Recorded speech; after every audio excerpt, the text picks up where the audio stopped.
সবাইকে স্বাগতম আমাদের আজকের এই দারুণ একটা ঐতিহাসিক বিশ্লেষণে।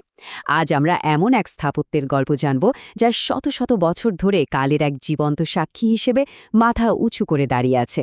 ভেবে দেখুন তো, ভারতের মধ্যপ্রদেশের একটি পাহাড় চূড়ায় সগর্বে টিকে থাকা এই কাঠামোটা কিন্তু পাথর আর ইটের তৈরি সাধারণ কোনো দালান নয়, বরং এটি হল গভীর ষড়যন্ত্র, রক্তক্ষয়ী যুদ্ধ, চমৎকার সংস্কৃতি আর অসীম বীরত্বের এক অমর মহাকাব্য।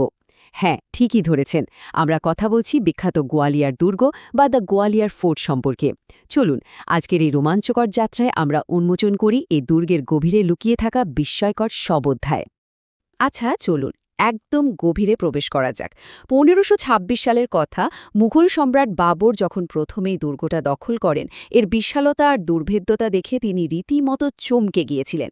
এতটাই মুগ্ধ হয়েছিলেন যে একে ভারতের অন্যতম শক্তিশালী দুর্গ হিসেবে স্বীকৃতি দিয়ে বসেন। এই একটা কথা থেকেই কিন্তু খুব সহজে বোঝা যায় যে সেই সময় সামরিক এবং কৌশলগত দিক থেকে গোয়ালিয়র দুর্গ কতটা অপ্রতিরোধ্য ছিল। এটা শুধুই কোনো রাজাদের থাকার জায়গা ছিল না, এটা ছিল ক্ষমতার এক চূড়ান্ত প্রতীক। আমাদের আজকের এই বিশ্লেষণে আমরা মূলত এই ৬টি দারুণ অধ্যায়ের মধ্যে দিয়ে ভ্রমণ করব। ভারতের জিব্রাল্টার, এক অমর দুর্গ, গোয়ালিপার সাধু ও দুর্গের জন্মকথা, মান সিং এবং সঙ্গীতের যুগ, মোঘল আমলের এক অন্ধকার কারাগার, সিপাহী বিদ্রোহ এবং রানী লক্ষ্মীবাই, এবং সবশেষে ইতিহাসের এক চিরস্থায়ী প্রতীক। অধ্যায় ১, ভারতের জিব্রাল্টার, এক অমর দুর্গ, পাহাড়ের ওপর এক স্মৃতিস্তম্ভ।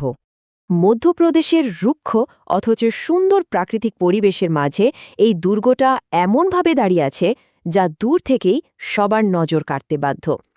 এর উচ্চতা শুনলে কিন্তু সত্যিই অবাক হতে হয়, প্রায় ৩৫০ ফুট। একটা বিশাল বেলে পাথরের পাহাড়ের ওপর একেবারে খাড়া তৈরি। একটু ভাবুন তো, সে যুগে কোনো আধুনিক ক্রেন বা যন্ত্রপাতি ছাড়াই ৩৫০ ফুট উঁচুতে এত বিশাল একটা দুর্গ কিভাবে তৈরি করা সম্ভব হয়েছিল? ঠিক এই দুর্গম উচ্চতা এবং দুর্ভেদ্য অবস্থানের কারণেই কিন্তু একে ইউরোপের বিখ্যাত রক অফ জিব্রাল্টারের সাথে তুলনা করে ভারতের জিব্রাল্টার বলা হয়ে থাকে। আমাদের দ্বিতীয় অধ্যায়, গোয়ালিপার সাধু ও দুর্গের জন্ম, উৎপত্তির রূপকথা। এখন এই বিষয়টার মধ্যে সবচেয়ে আকর্ষণীয় দিকটা হলো, এত বড় একটা সামরিক দুর্গের জন্ম কিন্তু কোনো যুদ্ধ থেকে হয়নি, হয়েছিল একটা অলৌকিক ঘটনা থেকে। বহু শতাব্দী আগের কথা। রাজপুত রাজা সুরত সেন এক ভয়ানক নিরাময় অযোগ্য রোগে আক্রান্ত হয়েছিলেন। অনেক চিকিৎসার পরও যখন কিছুতেই কিছু হচ্ছিল না, তখন তিনি এই পাহাড়ে থাকা গোয়ালিপা নামের এক সাধুর শরণাপন্ন হন। সাধু রাজাকে একটা পবিত্র কুণ্ডের জল খেতে দেন, আর ম্যাজিকের মতো রাজা পুরোপুরি সুস্থ হয়ে ওঠেন। এই ঘটনায় রাজা এতটাই কৃতজ্ঞ ছিলেন যে তিনি পাহাড়ের ওপর একটা আস্ত দুর্গই বানিয়ে ফেলেন, আর সাধু গোয়ালিপার নামানুসারেই এর নাম রাখেন গোয়ালিয়র। এভাবেই এক সাধুর আশীর্বাদ চিরস্থায়ী রূপ পেয়ে যায় এই পাথরের কাঠামোতে। এরপর আসছে ৩ নম্বর অধ্যায়, মান সিং এবং সঙ্গীতের যুগ, শিল্পকলার সুবর্ণ যুগ। কালের আবর্তনে এই দুর্গের নিয়ন্ত্রণ বহু রাজবংশের হাতে গেছে। তবে তোমার রাজবংশের রাজা মানসিং তোমারের সময়টা ছিল গোয়ালিয়র দুর্গের একদম গোল্ডেন এরা বা সুবর্ণ যুগ। তার অমর সৃষ্টি হল এই মানমন্দির প্রাসাদ। এই প্রাসাদের সবচেয়ে নজরকাড়া দিকটা কি জানেন? এর নান্দনিকতা। সে যুগে নীল, হলুদ আর সবুজ রঙের চমৎকার সব টাইলস দিয়ে পুরো প্রাসাদটা সাজানো হয়েছিল।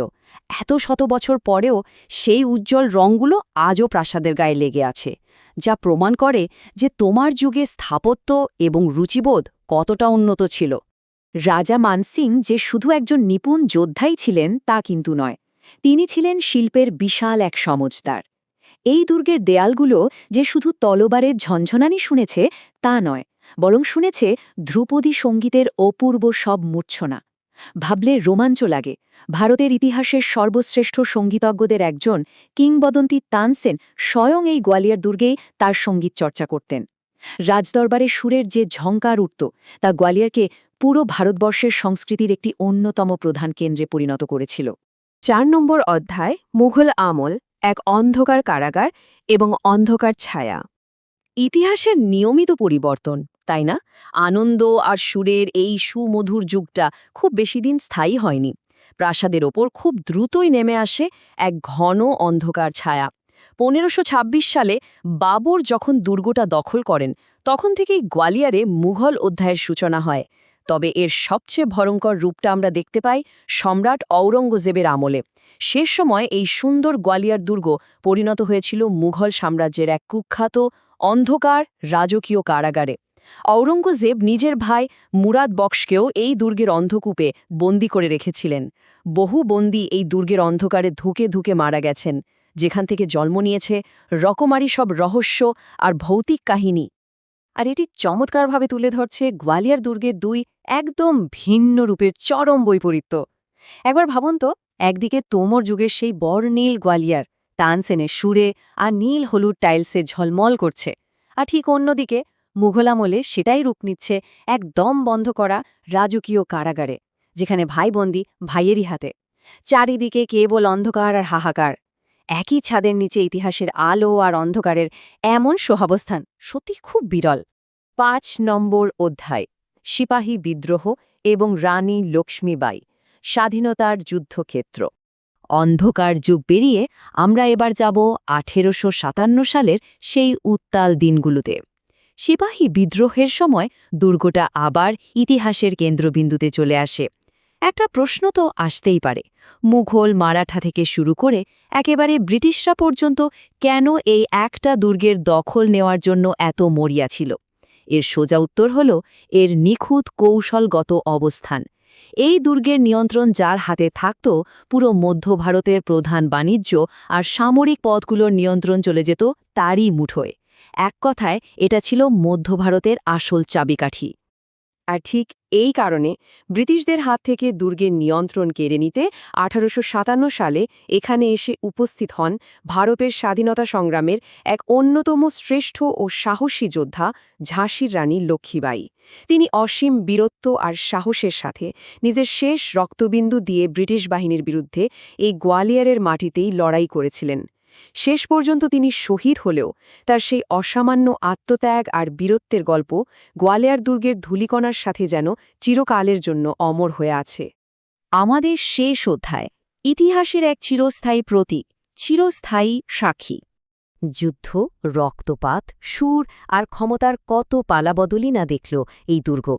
আজকে যদি আমরা এই দুর্গে যাই, এটা শুধু একটা পর্যটন কেন্দ্র মনে হবে না, মনে হবে চোখের সামনে স্থাপত্যের এক বিশাল ঐশ্বর্য দেখছি। রাজকীয় মানমন্দির প্রাসাদ, অপূর্ব সুন্দর গুজরি মহল, পাহাড়ের গায়ে খোদাই করা প্রাচীন জৈন মূর্তি আর অসংখ্য ছোট বড় মন্দির, সব মিলিয়ে এ যেন খোলা আকাশের নিচে আস্ত একটা জাদুঘর। একটু চোখ বন্ধ করে ভাবুন তো, পরন্ত বিকেলের সোনালি আলো যখন এই প্রাচীন বেলে পাথরের ওপর এসে পড়ে, তখন যেন মনে হয় শত শত বছরের পুরনো সেই ইতিহাস আবার আমাদের সামনে জীবন্ত হয়ে উঠেছে। সুতরাং এখানকার মূল শিক্ষণীয় বিষয়টি হল, এত শত বছর ধরে গোয়ালিয়র দুর্গ আমাদের একটা বড় সত্যি মনে করিয়ে দেয়। সুরজ সেন থেকে মান সিং, বাবর থেকে আওরঙ্গজেব কিংবা ব্রিটিশ রাজ, সময় বদলায়, রাজা বদলায়, সাম্রাজ্য ধ্বংস হয়ে যায়, কিন্তু ইতিহাস কখনো মুছে যায় না। তাদের রেখে যাওয়া শেষ সব বীরত্ব কিংবা নিষ্ঠুরতার প্রমাণ গোয়ালিয়র দুর্গ আজও সযত্নে বুকে আগলে রেখেছে। বিশ্লেষণের একদম শেষ পর্যায়ে এসে একটা কথা না বললেই নয়। আমরা তো শুধু সেই ইতিহাসটাই জানি যেটা বইয়ের পাতায় লেখা আছে, কিন্তু এই যে বিশাল নীরব দেয়ালগুলো, তারা যা দেখেছে, যে গোপন ফিসফাস বা আনন্দধ্বনি শুনেছে, যদি এই দেয়ালগুলো কথা বলতে পারত, তবে ভারতের জিব্রাল্টার আর কি অজানা রহস্য উন্মোচন করত। গোয়ালিয়র দুর্গ হয়তো এভাবেই হাজারো রহস্য বুকে চেপে দাঁড়িয়ে থাকবে আগামী অনন্তকাল। আজকের এই বিশ্লেষণটি আমরা এখানেই শেষ করছি। আশা করে ইতিহাসকে নতুন করে জানার এই রোমাঞ্চ আপনাদের এভাবেই মুগ্ধ করে রাখবে।